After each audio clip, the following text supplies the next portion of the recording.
ఆంధ్రప్రదేశ్ రాష్ట్ర రాజకీయాలు ప్రస్తుతం ఫుల్ హీట్ మీద ఉన్న విషయం మనకందరికీ తెలిసిందే. ఇకపోతే అంబటి రాయుడు మొదట వైసీపీలో చేరి ఆ తర్వాత జనసేనలో చేరేందుకు సిద్ధమయ్యారు. ఇకపోతే తాజాగా జనసేన అధినేత పవన్ కళ్యాణ్ గారితో ఇటీవలే మాజీ క్రికెటర్ అంబటి రాయుడు భేటీ అయిన విషయం తెలిసిందే. వైఎస్ఆర్ కాంగ్రెస్లో చేరిన వారం రోజులకే రాజీనామా చేసిన అంబటి రాయుడు కొంతకాలం రాజకీయాలకు దూరంగా ఉంటాడని చెప్పుకొచ్చారు. అయితే హఠాత్తుగా ఆయన హైదరాబాద్లో ప్రత్యక్షమయ్యారు. ఈ క్రమంలోనే పవన్ కళ్యాణ్ గారితో భేటీ కావడం ప్రాధాన్యత సంతరించుకుంది. ఆంధ్రప్రదేశ్లో తెలుగుదేశం పార్టీ జనసేన కూటమితో కలిసి వెళ్తేనే రాజకీయాలు ఎక్కువగా విజయ అవకాశాలు ఎక్కువగా ఉన్నాయనే ఉద్దేశంతో అంబటి వైసీపీ వీడినట్లు ఆయన అభిమానులు చెబుతున్నారు. అంబటి రాయుడు కాపు సామాజిక వర్గానికి చెందిన వ్యక్తి కావడంతో జనసేనకు దగ్గరని రాజకీయ విశ్లేషకులు అంచనా వేస్తున్నారు. పవన్ కళ్యాణ్ గారితో అంబటి రాయుడు భేటీ నేపథ్యంలో రాయుడు రాజకీయ భవిష్యత్తుపై ఫుల్ క్లారిటీ వచ్చే అవకాశం ఉంది.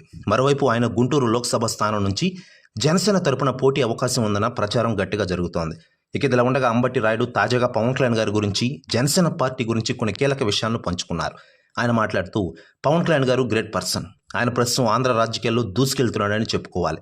రాబోయే 2024 ఎన్నికల్లో చరిత్ర తిరగరాస్తారు. ఆయన ఒక్కరే నిజమైన లీడర్, చరిత్రలు మారిపోతాయి అంటూ అన్నారట అంబటి రాయుడు. ప్రెస్ న్యూస్ కూడా తెగ వైరల్ అవుతోంది.